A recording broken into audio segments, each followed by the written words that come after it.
Os vários planos para a construção de uma nova capital no interior do Brasil. De Nova Lisboa a Brasília, dos projetos de José Bonifácio a JK, são tópicos da conversa dos professores doutores Fábio Ferreira, da UF, e Lohan Vidal, da Universidade de La Rochelle. Assim, o bate-papo, que originalmente foi feito como live no Instagram da revista Tema Livre, une as histórias do Rio de Janeiro, de Brasília e do Brasil nesse podcast. Eu já vou começar fazendo uma pergunta: como o Rio se tornou a capital do Brasil? Essa é uma boa pergunta, porque justamente esse é um grande problema ainda. Ou seja, a primeira capital do Brasil, evidentemente, é Salvador, a cidade de Salvador, em 1549. E acontece que em 1760, o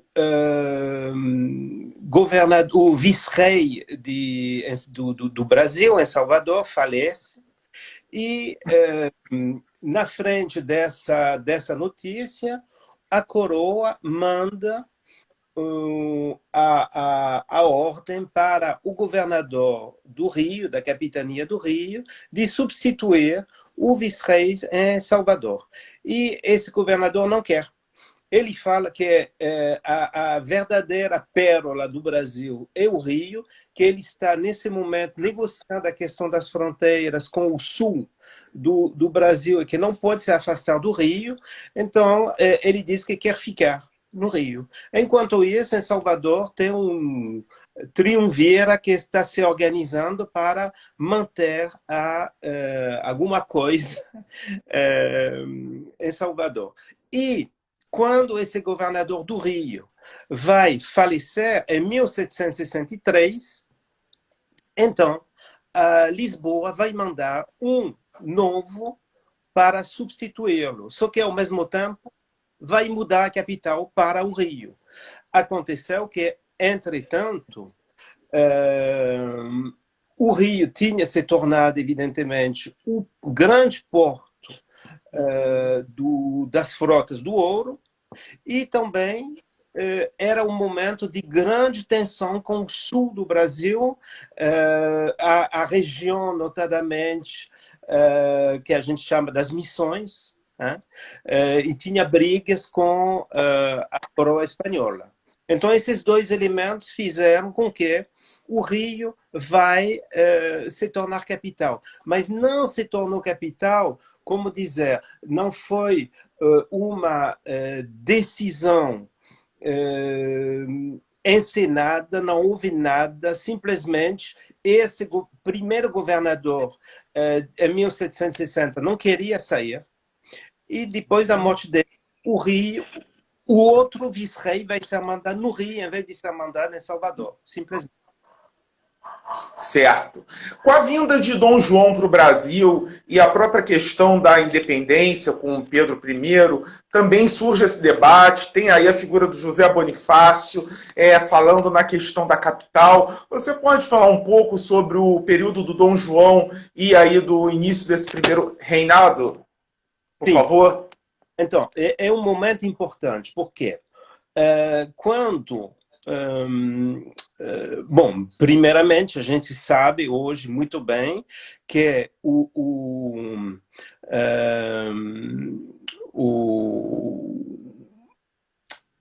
Dom João e a corte portuguesa poderia ter simplesmente se deslocar até a Ilha de Madeira. O fato de se instalar no Brasil foi uma impulsão dos ingleses, que queriam a abertura dos portos, na realidade, e queriam esse mercado novo. Aliás, a frota inglesa vai escoltar a corte até a Ilha de Madeira e depois dois grupos de navios vão navegar até o Brasil. E acontece que o navio transportando a família real vai chegar, em vez de chegar diretamente no Rio, vai chegar em Salvador. E Salvador é a primeira e a única cidade, aliás, planejada para ser capital, diferentemente do Rio. Ou seja, quando ele chega, foi um pouco por acaso, ninguém estava esperando eles, e toda a grande burguesia estava se organizando e imaginando que Salvador poderia recuperar esse título, porque Salvador também, quando a capital foi transferida para o Rio, Salvador se sentia um pouco despreciada. Então, mais rapidamente, o príncipe vai dizer, não, meu destino, justamente porque ele estava tão bem acompanhado com alguns conselheiros ingleses. Então, meu destino é o Rio. Quando ele vai chegar no Rio, rapidamente vai se colocar uma grande pergunta. O Rio de Janeiro não foi construída e não foi pensada para ser capital. E desta vez tinha que ser não apenas uma capital de uma colônia, mas também a capital de uma metrópole nos trópicos, ou seja, uma capital europeia. Como transformar essa pequena cidade que tem 50 mil habitantes quando a corte chega? A corte tem toda uma lenda dizendo que são 15 mil pessoas. Não são 15 mil pessoas, são 6, 7 mil, mas já é muito. Já é muito para uma cidade de 50 mil e que não tem como hospedar todas essas pessoas. É aqui que tem todo esse movimento do PR, Príncipe Real, porque que a população transformou em ponha-se na rua. Porque as pessoas eram expulsas para hospedar as famílias da corte. Bom, então, neste momento da chegada, rapidamente, a coroa vai ter que tomar uma decisão. Ou criar uma nova capital para verdadeiramente mostrar que o Brasil sede do grande, finalmente, império tarassocrático português tem uma capital digna desse nome, ou transformar o Rio numa capital europeia. É aqui que começam a surgir as primeiras propostas. Notadamente, um conselheiro inglês propõe de construir uma cidade no interior chamada Nova Lisboa. Mas, evidentemente, isso ia levar muito tempo, então a decisão foi tomada de transformar o Rio em capital. Transformar em capital significava fazer uma reforma urbana, mas também reformar as práticas sociais, porque as pessoas não sabiam se comportar na rua. E para essa corte europeia, essas pessoas estavam um pouco apavoradas de ver que, estranhando de ver que os cariocas andavam apavorados na rua. Por exemplo, tem as gravuras do Debré que mostram uma família que anda em fila, assim, porque as pessoas estavam com medo. E o tenente de polícia vai ter que aprender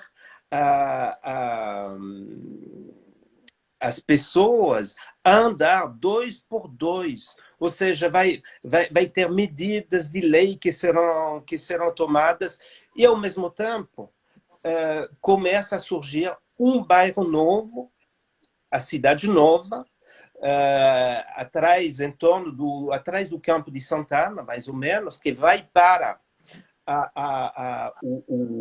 o palácio que foi doado, para as de São Cristóvão, que foi doado para a corte. Então, esse momento é muito importante.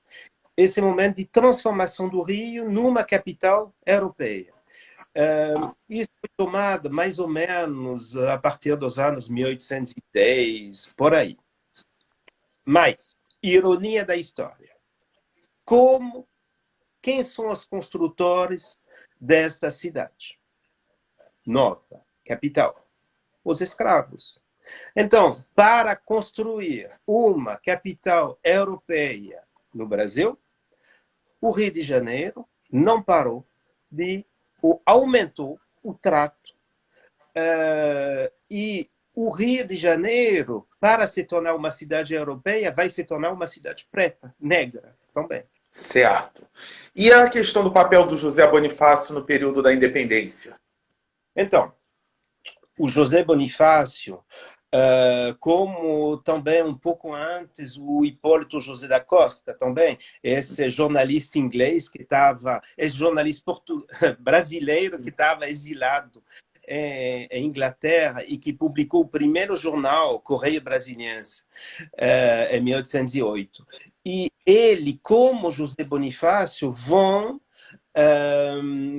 se pronunciar para a construção de uma cidade nova no interior do Brasil. Para, pelo menos, 2 objetivos. Primeiro, um objetivo geopolítico, mostrar que o Brasil, desta vez, não é mais apenas um país colonial voltado para a exportação, ou seja, ancorado no litoral. E, ao instalar a capital no interior, tem essa busca de o lugar original da identidade brasileira. Então, essa busca identitária, como se o litoral seria apenas voltado para o exterior e o interior do país seria o verdadeiro reservatório, não sei se eu falo direto, da nacionalidade. Certo. E aí, esse projeto de uma transferência da capital, ele aparece ao longo do século XIX, ao longo do Império, ou só na Constituição de 1891? Não, ele aparece a vários momentos e, geralmente, ele aparece em momentos de crise. Me dei conta disso cada vez que o Brasil se encontrava, e notadamente no Império, numa situação de crise, uma proposta estava surgindo para a transferência da capital. Como se essa proposta, que previa pelo menos 2 ou 3 coisas. Uma localização, ou seja, a busca de um espaço que seria capaz de dar uma identidade nova ao Brasil. Uma forma urbana, ou seja, também a busca de uma morfologia capaz de dar uma imagem do Brasil novo. E, terceiro, uma sociedade nova, a busca de uma nova sociedade brasileira. Então, cada vez que o Brasil se encontrava numa crise, surgia uma proposta de mudança. E essa proposta de mudança, o interessante é que ela sempre significava em si, tinha a capacidade de apaziguar a situação. E, raramente, saía do papel e ia para um debate legislativo, etc. Até o grande historiador, diplomata Francisco Adolfo de Varnhagen fez uma viagem no interior do Brasil para buscar um lugar aonde instalar a nova capital do Brasil. E foi qual região que se especulou no momento, por exemplo, do Varnhagen? Então, Varnhagen, como ele é mineiro, ele foi para a região de Minas, mas essa parte de Minas que está perto de Goiás, é onde ele estava localizado. Mas, geralmente, a localização, e rapidamente, essa localização vai chegar e vai ser quase, notadamente no século XIX, no Planalto Central. Esse famoso lugar do encontro das 3 grandes bacias hidrográficas, Rio Paraná, Rio Tocantins e Rio São Francisco. Tocantins, Araguaia e Rio São Francisco. E desde eu acho que o primeiro, talvez, foi justamente o José Bonifácio, que falou que esse é o lugar da identidade, da verdadeira identidade nacional brasileira. E também, a gente não pode esquecer que nos primeiros mapas portugueses do Brasil, da primeira e até da segunda metade do século XVI, é onde estava localizado o Lago Dourado ou o Lago Elpana, ou seja, o mito do Eldorado. Então, instalar também a capital numa região mitológica. Uhum. E no Brasil República, quer dizer, como esses projetos aparecem? Então, bom,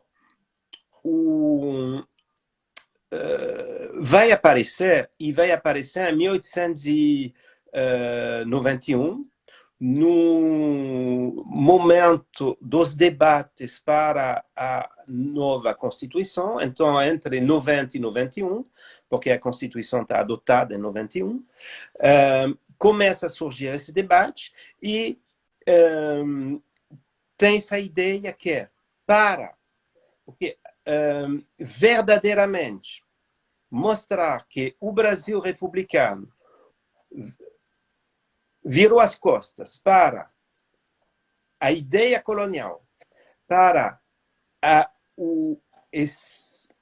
essa falsa independência que significou a criação do império pelo filho do rei de Portugal, era importante marcar simbolicamente isso com uma mudança de capital. Então, durante a Constituinte, os debates foram muito importantes, a tal ponto que a ideia da mudança da capital aparece no artigo 3 da nova Constituição, da primeira Constituição republicana. E a gente sabe que os primeiros artigos de uma Constituição são artigos fundamentais, que dão o norte do que vai ser a nova sociedade, o novo momento do país. E, claramente, está indicado que o Brasil vai ter uma nova capital no Planalto Central. Também está decidido isso. E, a partir desse momento, que uma comissão científica vai ser organizada e mandada para o Planalto Central, para duas coisas. Delimitar o futuro Distrito Federal. Essa é uma... vocês sabem que em 1834 o Rio de Janeiro se tornou município neutro e com a Constituição de 91 o Brasil recuperou essa ideia dos Estados Unidos de localizar a capital dentro de um distrito federal, como Washington. A localização do futuro distrito federal, que seria um retângulo, o retângulo Cruz, chamado Cruz, porque Louis Cruz, que era um belga astronoma, não astronauta, astronoma belga, aliás, com um francês, André Glasiou, paisagista, etc., foram delimitar o retângulo chamado, na época, retângulo do Congresso, que seria o futuro Distrito Federal. E desde 1893 ele estava delimitado. E ele começa a aparecer nos mapas do Brasil. Retângulo do Congresso. Esse é importante. Outra coisa, o segundo mandato dessa Comissão Cruz foi de localizar o sítio mesmo da construção da futura capital. E a partir de 93 começam a trabalhar sobre esse objetivo. Só que é um momento em que o Brasil passa por uma crise econômica, financeira, enfim. Bom, um clássico na história, não só do Brasil, mas, vamos dizer, dos países. E essa segunda etapa não aconteceu. Simplesmente temos uma carta do André Glasiou, escrita, mandada para Luiz Cruz, dizendo que encontrou um lugar maravilhoso. E esse lugar acontece que é exatamente o lugar onde hoje está situado Brasília. Então, tem essa lenda de que, mesmo se a comissão não conseguiu, numa segunda vez, voltar e ficar muito tempo para escolher vários sítios, mas tem essa ideia, a lenda que essa localização teria sido sugerida por esse francês André Glasiou. Uhum. E aí, na República, no Brasil República, esse projeto, a questão da capital, só retoma na Constituição de 1946 ou tem aí entre 1891 e 1946 outros momentos? Não, tem outros momentos, por exemplo, mas eu acho que são momentos mais simbólicos. Por exemplo, 1922, para o centenário da independência, o Brasil vai colocar uma pedra simbólica da futura capital e que continua hoje em Brasília. E a gente encontra em vários momentos dos anos... nos anos 30, também, no início dos anos 30, tem projetos. O próprio grande arquiteto franco-helveto francês,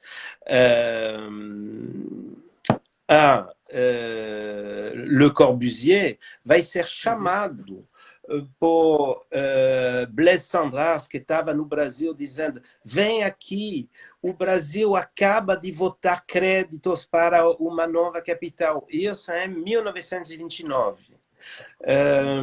Então, bom, começam mesmo a surgir planos para a futura capital. Durante o governo Vargas, o que vai ser depois o IBGE, o Instituto Brasileiro de Geografia e Estatística, manda também, organiza grupos para pensar a localização da futura capital. Então, no final dos anos 30 também continua, mas, de fato, em 46, com a nova Constituição, depois da redemocratização, essa questão da mudança capital vai aparecer de novo, só que ela não aparece mais no início da Constituição. É mais bem no final da Constituição, e é quase uma ideia um pouco apagada, vamos dizer, em 46. Mesmo se está organizada uma comissão geográfica em 1948 que volta na região do retângulo do Congresso para verificar, enfim, quem vai, onde localizar a capital. Um pouco antes da gente entrar em Brasília, propriamente dita, eu te faria uma pergunta.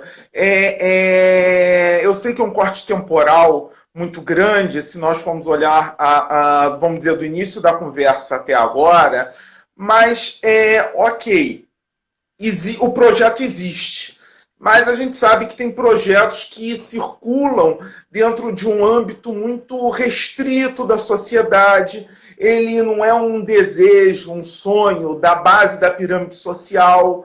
Outros casos são projetos de grupos de interesse.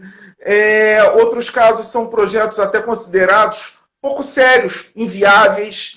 Esses projetos de mudança da capital que nós já conversamos, eles chegaram a, digamos, ganhar, a ter popularidade, a chegar até a população, representam uma briga de algum setor da sociedade que quer fazer esse lobby de criar uma nova capital, ou de levar para determinada região. Enfim, como funciona isso? Ou como funcionou nesse período quando ainda não é a Brasília do JK? Quando a gente está falando ou do século XIX, ou Constituição de 1891, ou era Vargas. O que você pontuaria? Bom, para responder à primeira pergunta, para saber se verdadeiramente chegou a ser um desejo social. É difícil responder. Vamos dizer que, para mim, quando aparece... Bom, o que é uma Assembleia Constituinte? É uma Assembleia que foi eleita pelo povo para redigir a Constituição, no caso republicano, e quando essa Assembleia decide colocar no terceiro artigo a ideia da mudança da capital, isso significa que tem mais ou menos uma forma de acordo geral sobre essa ideia. E como o Brasil é uma democracia representativa, evidentemente, a Assembleia Constituinte representa, supostamente, mas representa a vontade do povo. Então, esse, para mim, é um símbolo desse momento. Mas, de fato, a gente... E todas as comissões que foram mandadas pelos diversos governos correspondem também a uma vontade... se não é uma vontade social, há uma vontade política de um governo que foi eleito, que está apoiado numa base democrática, enfim. Bom, no meio disso, é claro que vão aparecer outros projetos, que são projetos de industriais, de setores industriais que, e notadamente nos anos 20 e 30, surgem muitos projetos assim, de pessoas dizendo, e grupos industriais dizendo, tentam negociar com o Estado, dizendo, é muito complicado para um Estado fazer toda essa coisa. Nos deixam construir a cidade e a gente vai organizar um percentual para recuperar nosso investimento. Então, houve essas iniciativas privadas também. Um outro que vem do setor que estava começando a ser organizado, o setor empresarial. Tem também um outro grupo importante que vai ter uma presença forte nesse debate é o grupo dos militares. Os militares vão insistir muito para a mudança da capital no interior do Brasil. E, a partir, por exemplo, a Comissão de 1948 são militares, essencialmente, que vão, a partir desse momento, dominar, né, o debate. Então, o setor dos militares também vai ter um elemento e uma presença forte. Então, eu diria, grupos de pressão militares, um pouco, alguns empresários tentaram fazer essas propostas que não chegaram a ser contempladas, nem debatidas, e simplesmente alguns governos, em alguns momentos, vão decidir de dialogar, de continuar esse projeto de mudança da capital. Uhum. E uma pergunta que surgiu aqui não é aqui, vou voltar um pouco, do Ricardo Westing, os nomes dessas capitais que surgiram, quais foram os nomes, e aí eu já emendo, agrego a pergunta dele, como surgiu o nome Brasília? Bom, então, tem vários nomes que vão surgir ao longo do tempo. Falei de Nova Lisboa, eu poderia falar de Imperatória, tem tantos nomes que foram sugeridos. E Brasília vai surgir justamente do José Bonifácio. É interessante Brasília. Por quê? É o nome, a maneira em latim de escrever Brasil nos mapas portugueses. Ou nos mapas que localizavam, não necessariamente os mapas portugueses, desculpa, nos mapas essencialmente europeus, que localizavam a possessão portuguesa no Novo Mundo. E alguns escreviam em latim, e em latim se escrevia Brasília, mas sem o acento no primeiro I. Aos poucos vai surgir esse acento, mas inicialmente Brasília era para recuperar esse nome latim. Isso que é interessante. E a Brasília atual, quando ela começa a entrar nos debates, como enquanto projeto ela surge? É na eleição do JK mesmo? Ah, claramente. E totalmente na eleição do JK. E mesmo o próprio JK não... como dizer? Quando ele estava na comissão, por exemplo, em 46, que participou dos debates, ele estava sugerindo uma transferência da capital para BH. É um grande político, o JK, e ele tem uma capacidade incrível a, como dizer, se reinventar em função das situações. E ele, para mim, eu admiro muito essa capacidade, a capacidade deste homem a se reinventar e a se reorganizar. Tudo vem do momento em que o Juscelino decide se apresentar como candidato do PSD. E, nesse momento, ele organiza um programa com metas. Então, metas em função de setores, setor econômico, setor da educação, setor dos transportes, etc. 50 metas. Era um momento em que esses grandes projetos e planificações funcionavam bem. Só que, rapidamente, os conselheiros dele, porque ele vai recrutar conselheiros que foram pesquisar nos Estados Unidos para ver como organizar uma campanha eleitoral, como utilizar as pesquisas de opinião. É um dos primeiros políticos que vai trazer essas pesquisas de opinião. Então, os conselheiros dele vão dizer, mas, Juscelino, seu projeto ninguém entende nada, não tem adesão nenhuma, tem que encontrar um símbolo. E um dos conselheiros pensou na ideia de Brasília. É assim que Brasília vai surgir como metassíntese do programa eleitoral. Porque ela tinha a capacidade de justamente mostrar como atingir as metas na economia, as metas na educação, as metas nos transportes, enfim. E, de fato, com essa ideia, e essa ideia foi encenada, entrou no projeto eleitoral um pouco. Ele mesmo ensinou com os conselheiros dele, num comício em Jataí, em Goiás.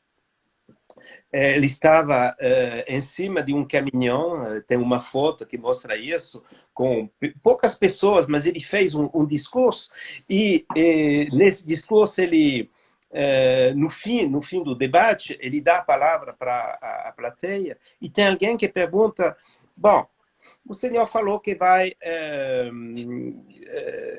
respeitar a Constituição, toda a Constituição? Sim. E então a Constituição prevê a mudança da capital. Você vai mudar a capital? E Juscelino, nas memórias dele, que ele vai escrever bem depois, diz, eu fiquei surpreso. Não sabia. Acabava de dizer que ia respeitar a Constituição. Como não poderia fazer isso? Então respondi sim, de surpresa. A realidade é outra. Os conselheiros dele tinham avisado a imprensa que um anúncio importante ia ser feito neste dia, enfim. E, neste dia, aparece Brasília no programa eleitoral do Juscelino, que vai se tornar a metassíntese. Mas, mesmo assim, chega o momento da eleição, no primeiro turno, ele chega a 35%, 36%. E pronto. Acabam as eleições porque não tem um segundo turno previsto pela Constituição. E o interessante é que começa a ter, justamente dentro da ala militar, que uma parte dos militares que fizeram uma pressão tão forte no Vargas, que se suicidou, começa a ter essa nova pressão. Até o ponto que foi necessário um golpe legalista para permitir a posse do Juscelino. E a gente sabe que o Juscelino vai viajar para a Europa entre novembro e dezembro de 55, até voltar no Brasil nos meados de janeiro, porque nessa época a posse era feita no dia 31 de janeiro.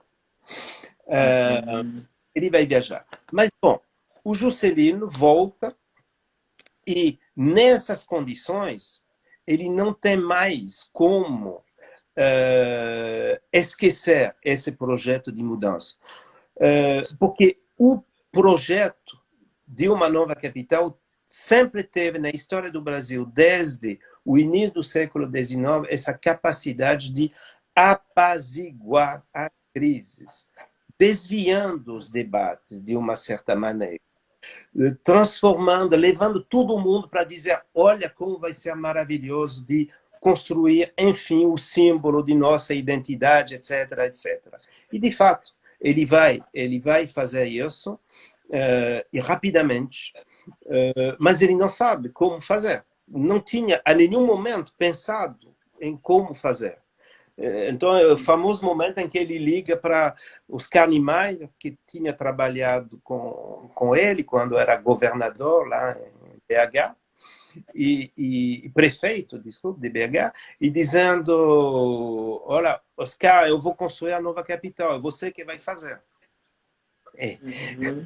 E Maia respondeu, não, mas não se pode fazer assim, tem que fazer um concurso, enfim. Bom, mas é aí que começa verdadeiramente e para mim, são um pouco as circunstâncias que verdadeiramente obrigaram o Juscelino a encontrar primeiro, um elemento capaz de sintetizar de maneira legível as propostas dele como candidato, vai ser a metassíntese, e depois a necessidade de apaziguar um país que estava à beira da guerra civil. E claramente, à beira da guerra civil. A gente está entre o de Vargas e o golpe de 64. Não podemos esquecer. E aí, dentro dessa medida política que a construção de Brasília entra, eu te perguntaria, né, a quais setores sociais ele está atendendo? Quer dizer, com essa construção, quem ganha são os empreiteiros, apazigua os militares. Como é que é isso? Então, bom, tem que saber que no momento da construção de Brasília, o futuro Distrito Federal vai pertencer a uma, como chamar isso? A Novacap, a Companhia de Construção da Nova Capital. É uma companhia com dinheiro público, evidentemente, mas que vai poder criar sua própria legislação, sua própria maneira de recrutar e de negociar com empresas, etc. Então, num primeiro momento, a Novacap vai chamar empresas para participar dessa construção. Então, a gente encontra empresas essencialmente em São Paulo, mas também em Minas.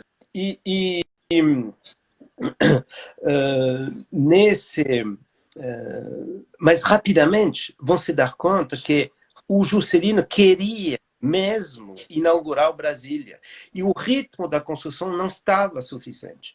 Então, a partir de 58, a Novacap vai tomar a decisão de dirigir tudo. recrutar, fazendo uma campanha para recrutar operários. Então, aí que começa a ter toda uma campanha na imprensa para chamar uma imigração, e essencialmente é uma imigração que vem do Nordeste, ou do Sertão. Então, da mesma maneira que Rio, capital europeia do início da época da corte, foi construído por escravos, Brasília, cidade moderna do século XXI, etc., foi construída por nordestinos, vindo do sertão, sertanejos. Esse que é interessante a ver. A medalha é o reverso da medalha.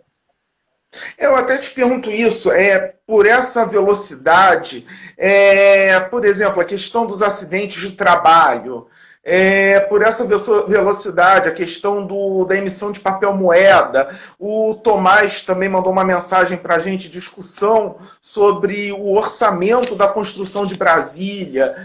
Como que, dentro dessa velocidade, todas essas variáveis entram? Então, bom, duas coisas.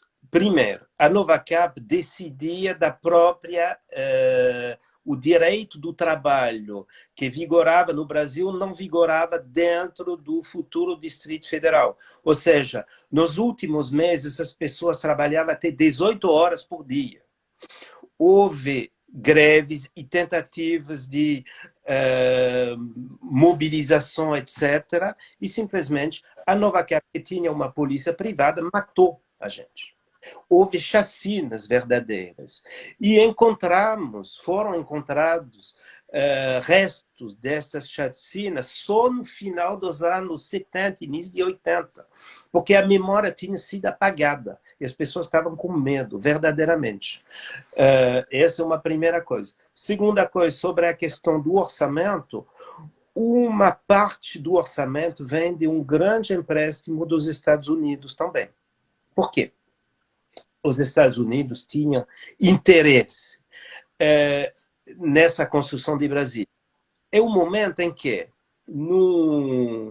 tem a China, tem também Cuba,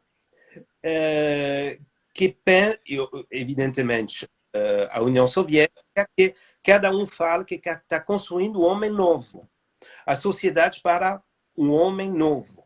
E de repente vem Juscelino com o projeto de Brasília, dizendo que Brasília vai construir o homem novo.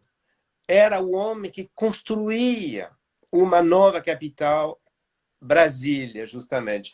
Então, em termos de combate geopolítico entre os países socialistas e os países capitalistas, o Juscelino mostrava um outro caminho possível para a invenção do homem novo. O homem que construía e não vamos dizer, no discurso dos Estados Unidos, o homem novo que destruía.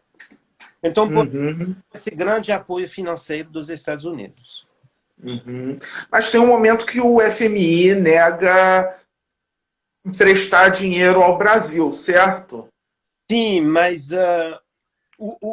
como dizer, ao mesmo tempo, o Juscelino tinha engajado um grande projeto econômico, que era o projeto de substituição das importações. Por quê? O Brasil fechou as fronteiras. Então, o FMI, que estava a favor da abertura das fronteiras, estava um pouco com essa situação. Mas tem todo um debate que eu acho um debate um pouco inútil sobre os gastos inúteis, Brasília, etc. Eu acho o debate inútil. Os gastos, simplesmente são os gastos de grande investimento. E a gente pode dizer tudo sobre Brasília, a gente pode criticar, etc. Mas o investimento geral sobre Brasília foi um investimento essencial para o futuro do Brasil. Muitas estradas foram construídas, muitas coisas vão surgir.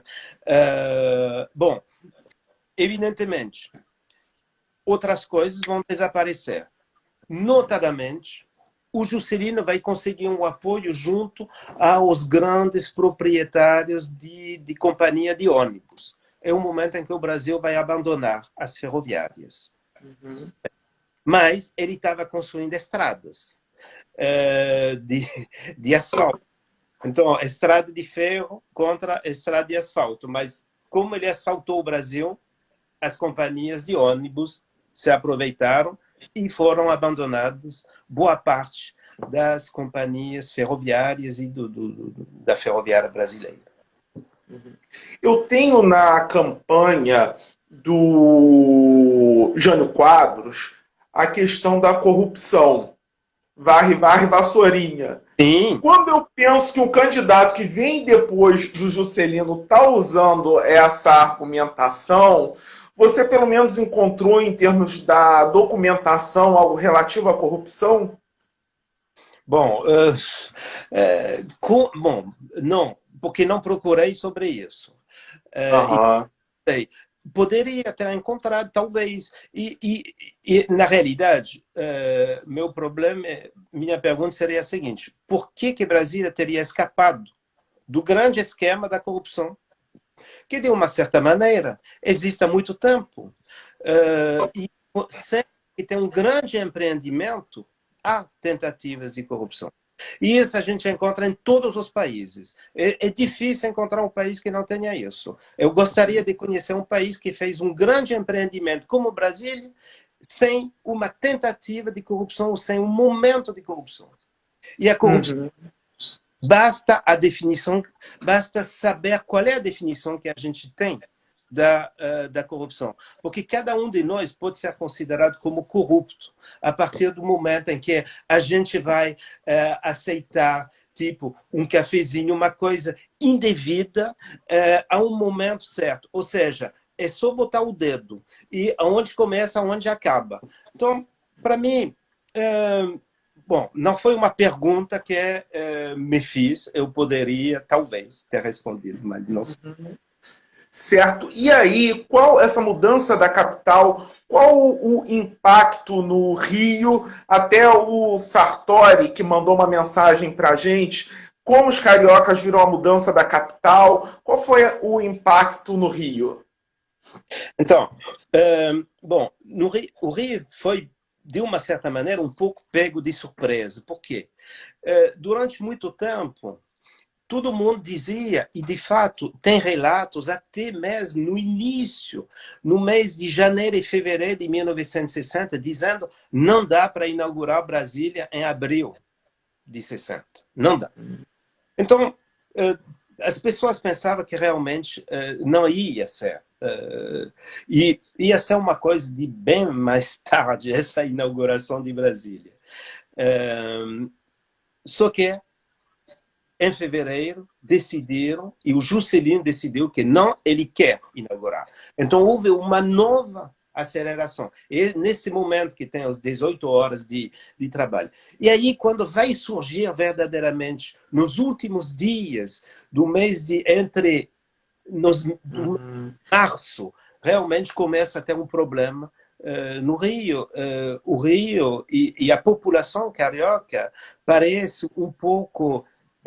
não consegue acreditar. E os cariocas, então, por exemplo, o grande poeta Carlos Drummond de Andrade, que era funcionário público,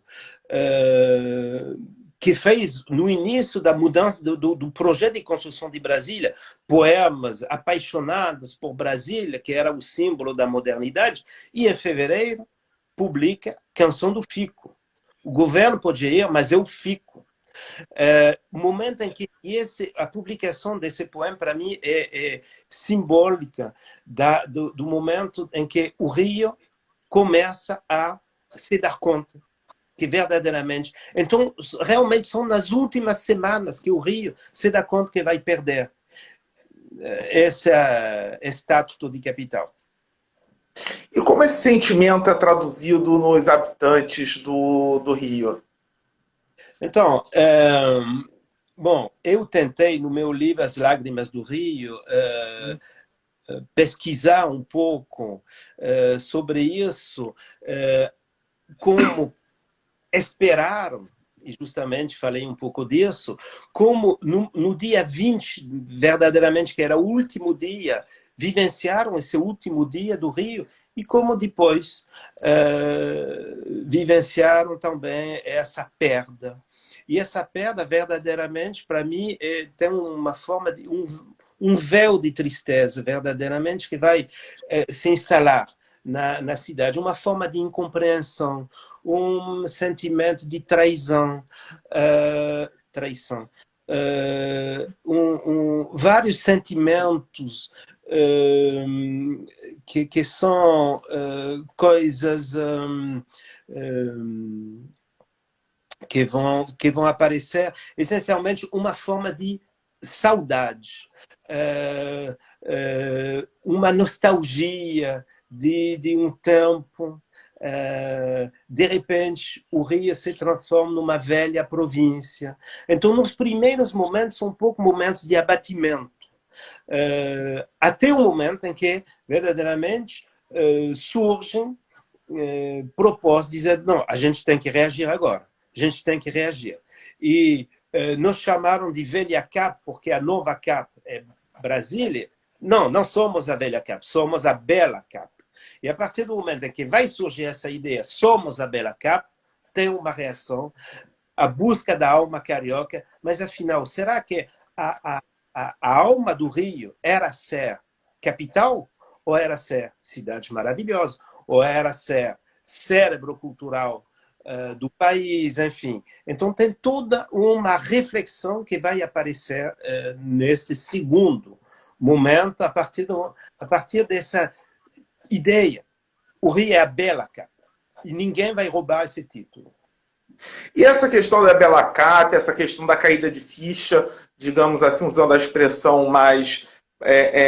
o que você identificou a partir de quando? A partir de 60 mesmo? Essas lágrimas do Rio brotam?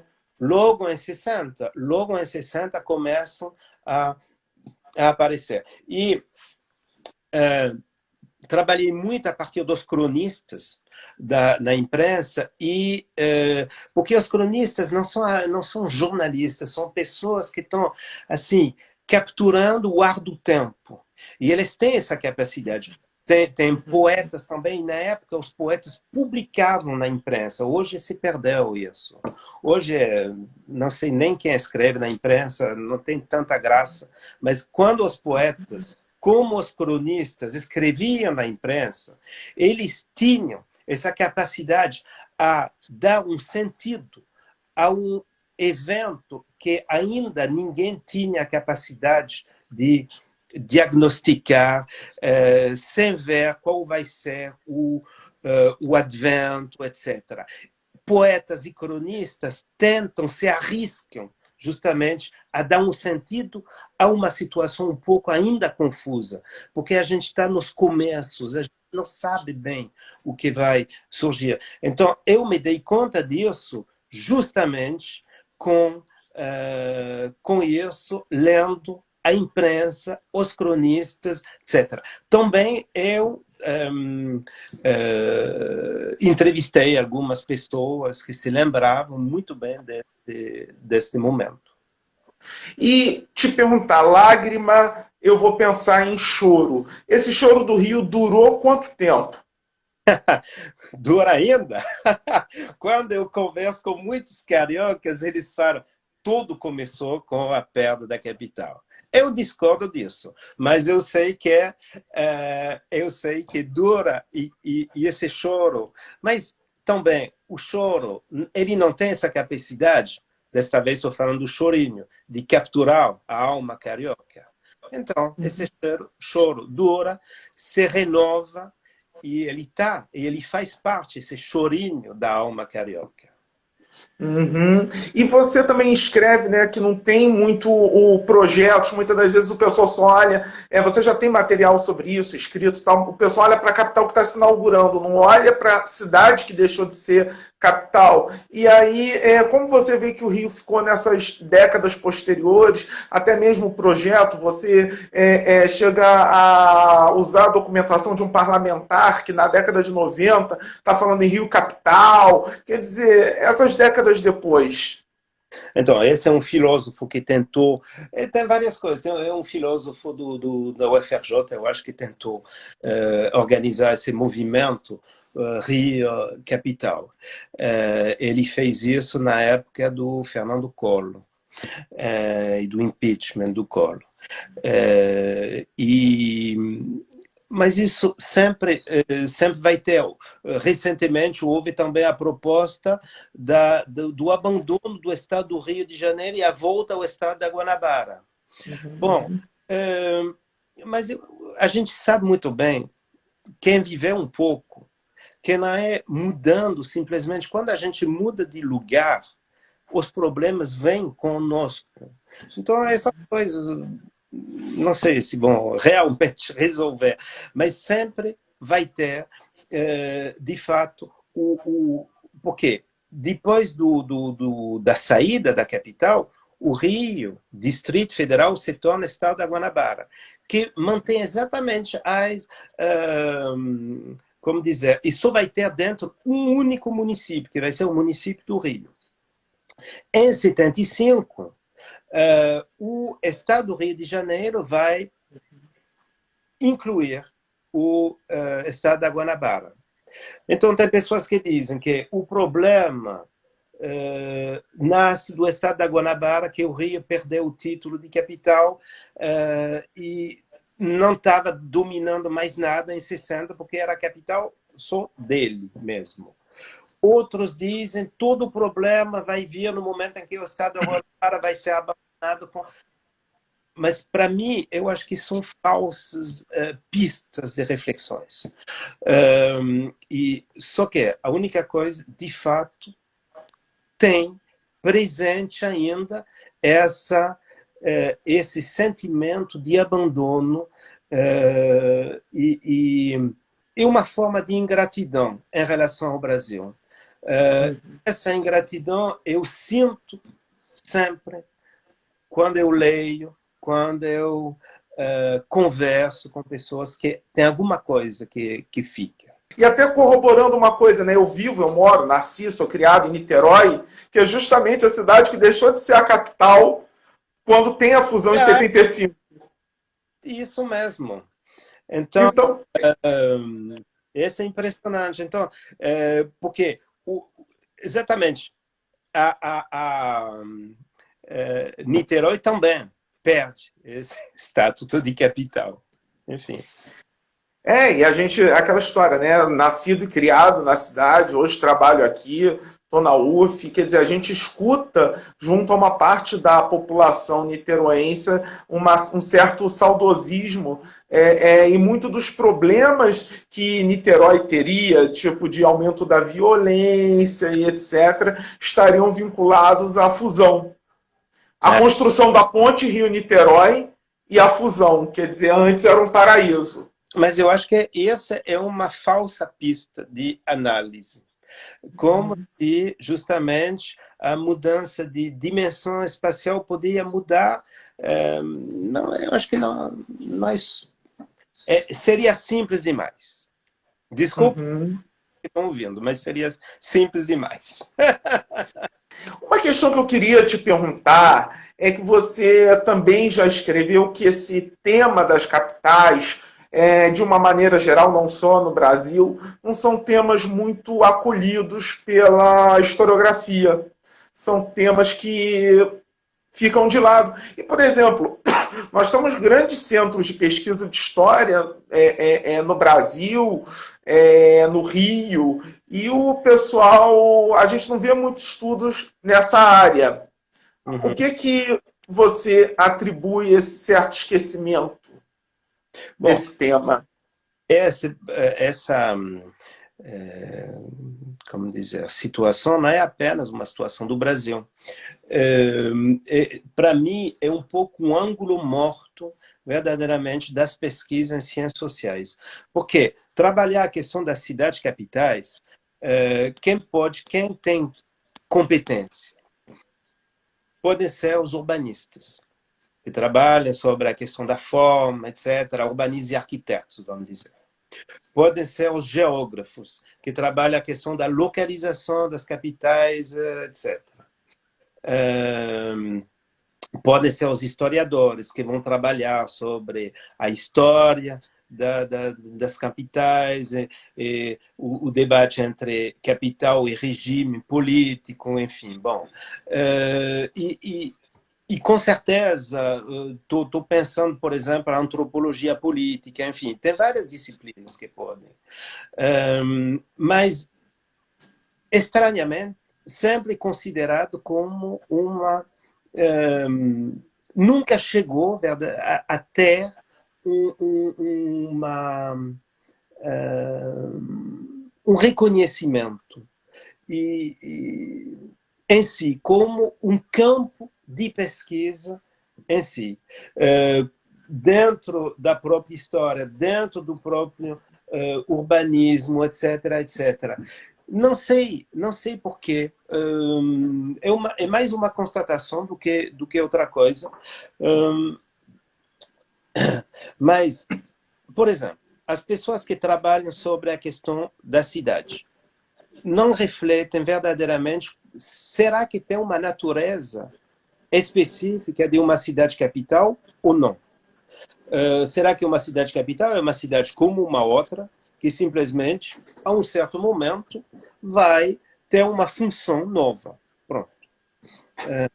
E essa ausência de pesquisa é interessante, merece verdadeiramente uma reflexão. E te perguntar uma coisa, e como estudar o Brasil foi acontecer contigo, foi parar na tua vida? Sai mudando um pouco o eixo, entrando numa questão mais pessoal do pesquisador, do historiador. Bom, isso vai remeter ao momento em que a internet não existia. E eu não nasci numa grande cidade. E não cresci numa grande cidade, ou seja, não tinha acesso a nada, culturalmente quase nada. E, de repente, começaram a chegar, de vez em quando, um disco de música brasileira, e comecei a ouvir a bossa nova, e fiquei apaixonado verdadeiramente por isso.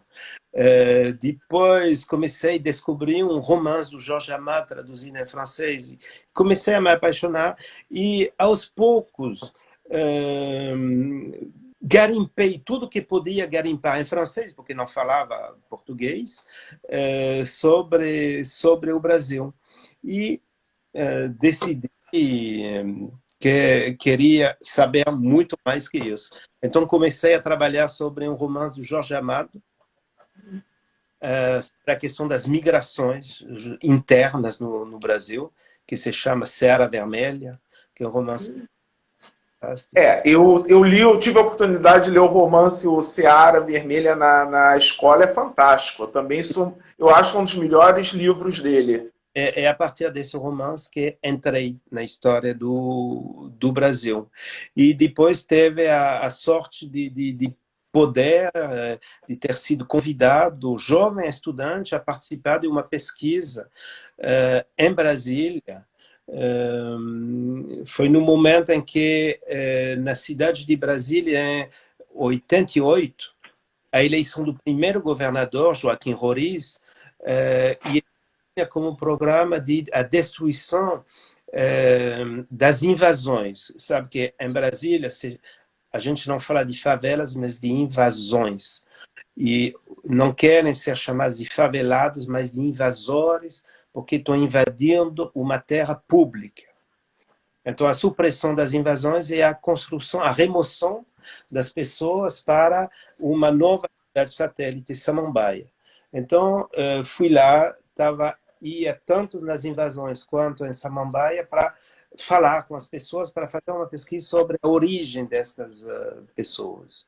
Então comecei assim, e sem falar uma frase de português, com espanhol, francês, misturando tudo. E a vantagem é que quando você chega no Brasil, as pessoas fazem todo o esforço possível para te entender. Diferentemente quando o estrangeiro vem na França. Uhum. E te perguntar uma coisa, você falou em cidades satélites, Brasília foi uma cidade planejada para ter 500 mil habitantes, certo?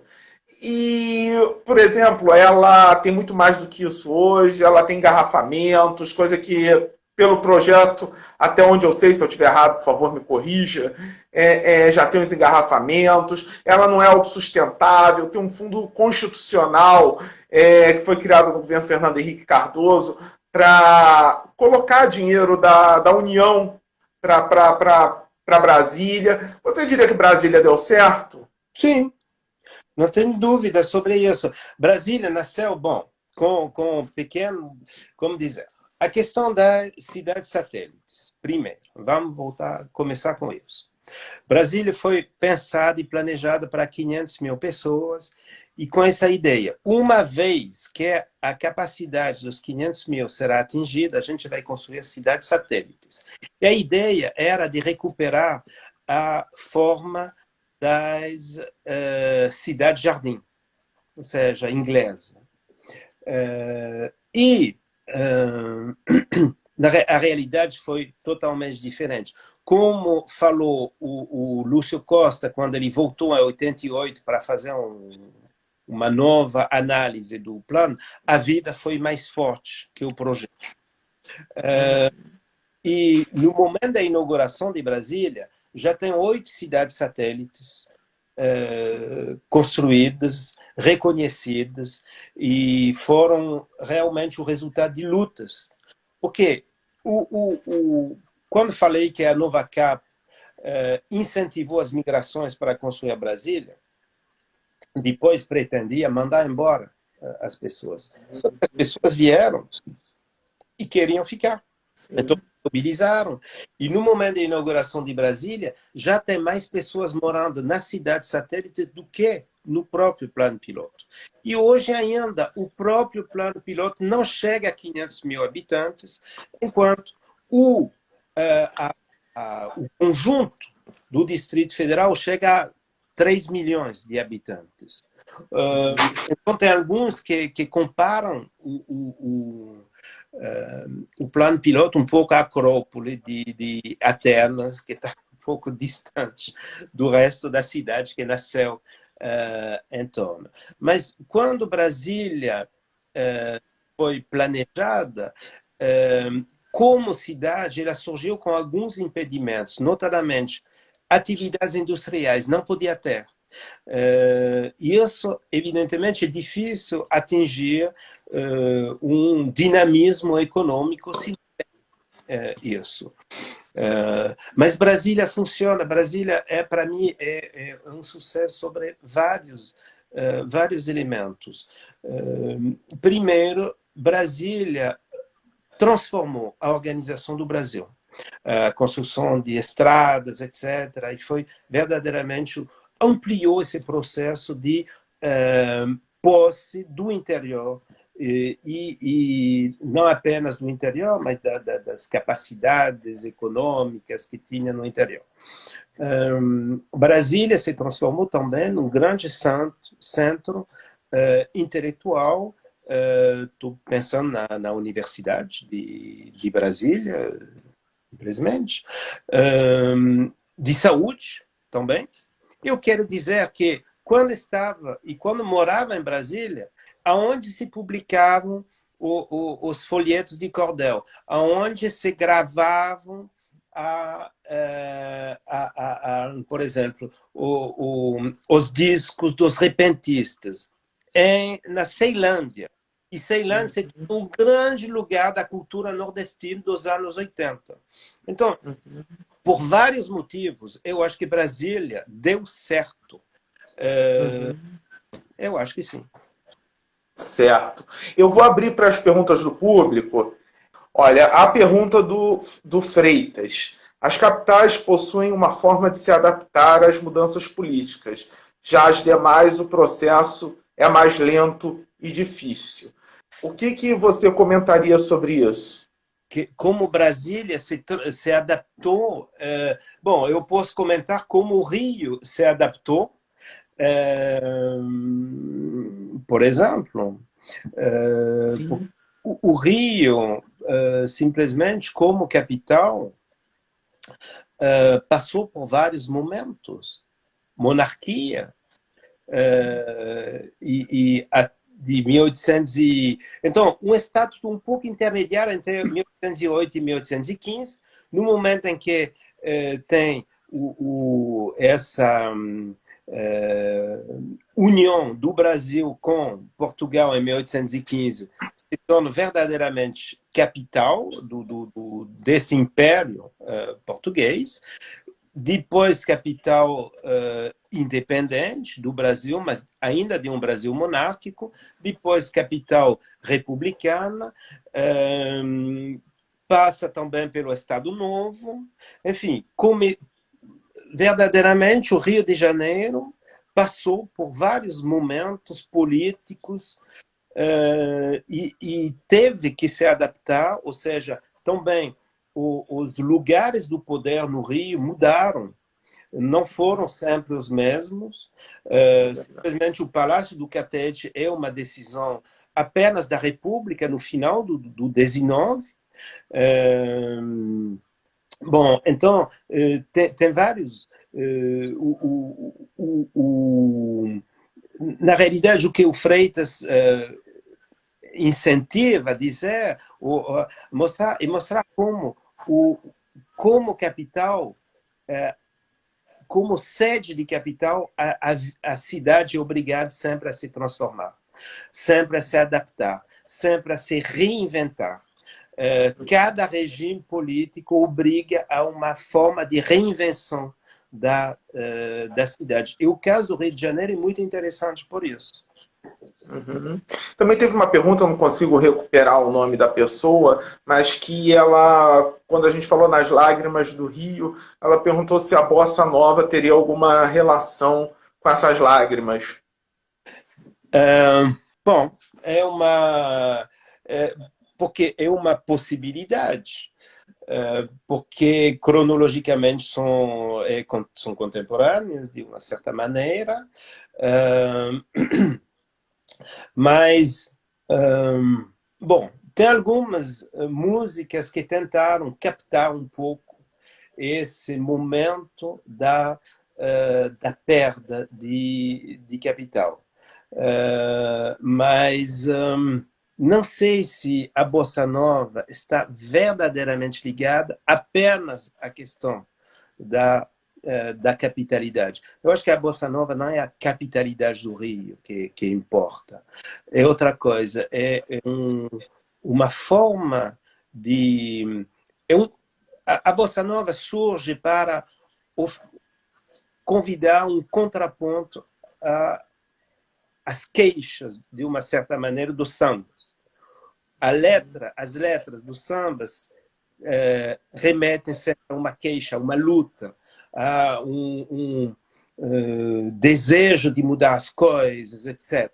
A letra da bossa nova é o gozo do momento e do prazer do momento, um cantinho, um violão. Pronto. Eu acho que isso é mais do que simplesmente entrar no debate sobre a capitalidade. Mas, de fato, também essa bossa nova tentou tirar algumas lágrimas de algumas situações. O Freitas respondeu, né, aqui exatamente isso, a questão de se reinventar, a mensagem que ele enviou. E te pergunto, como você vê o Rio da perda da capital até, vamos dizer, hoje, 2020, dia 28/4, como você vê a posição do Rio no cenário nacional? Bom, é uma pergunta complicada, porque aí tudo que eu falei até agora são coisas que eu pesquisei como historiador. Aqui, o que eu vou fazer? Eu vou fazer um comentário, mais de uma impressão, e eu não sou um cronista. Eu não tenho essa capacidade. Adoraria ter essa capacidade. Mas o Rio também, eu acho que tentou e teve oportunidades para se reinventar. Eu acho que apesar das críticas, às vezes justificadas, que foram feitas sobre a Copa do Mundo, sobre os Jogos Olímpicos, mas o Rio foi, e mesmo 2008, os Jogos Pan-Americanos, enfim, o Rio teve alguns momentos para se reinventar. E o Rio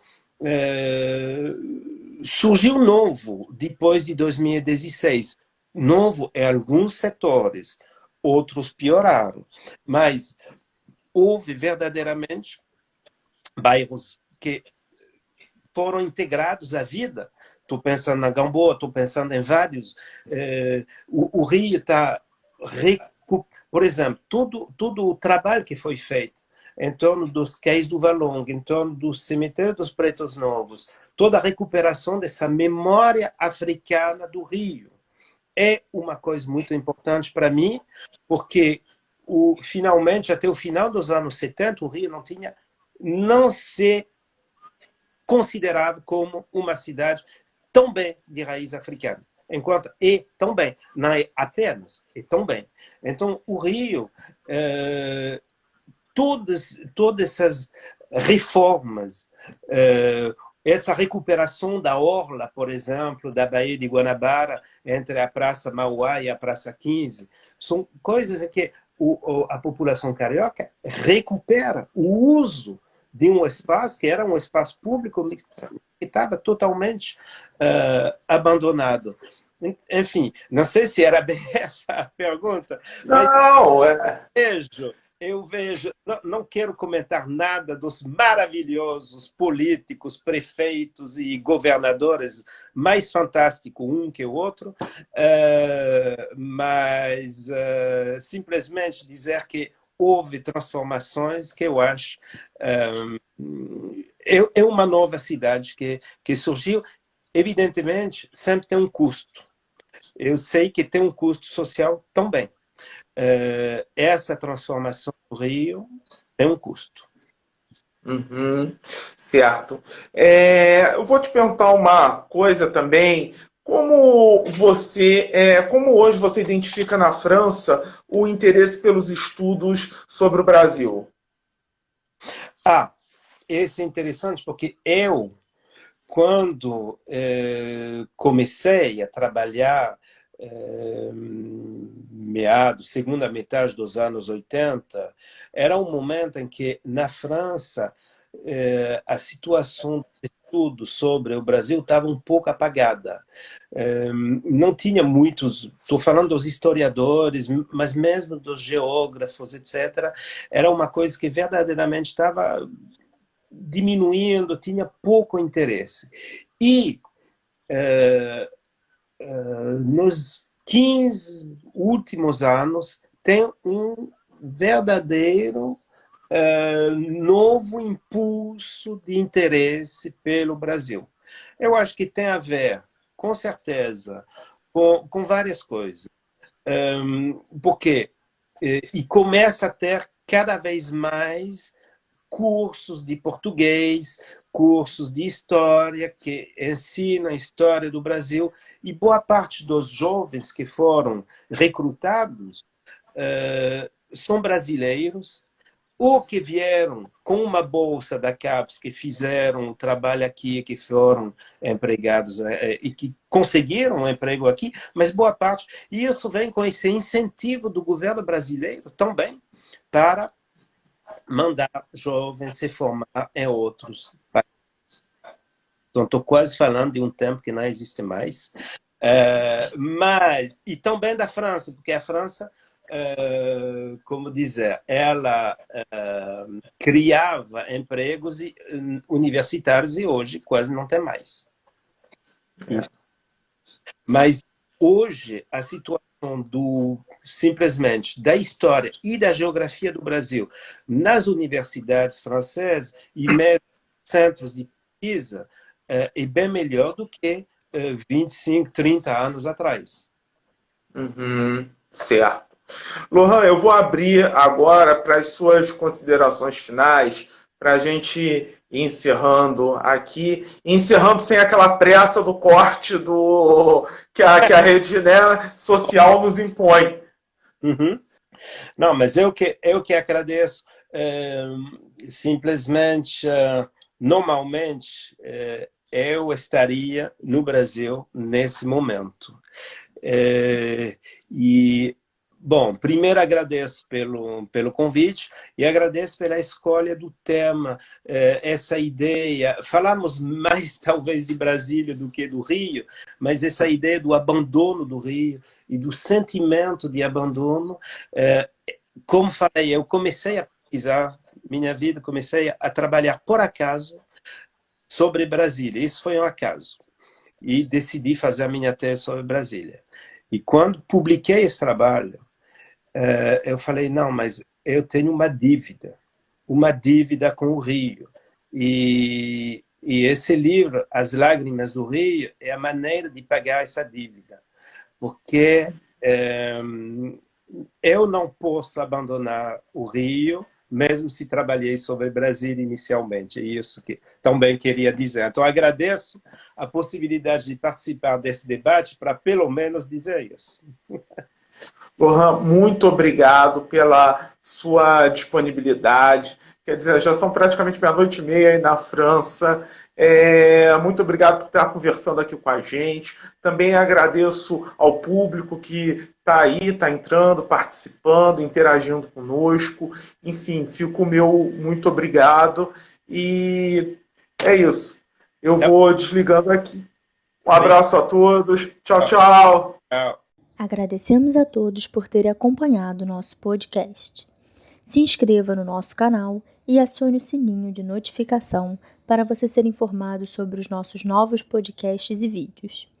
Por fim, acesse o nosso site e confira entrevistas, artigos acadêmicos e muito mais. Revistatemalivre.com, desde 2002 fazendo história.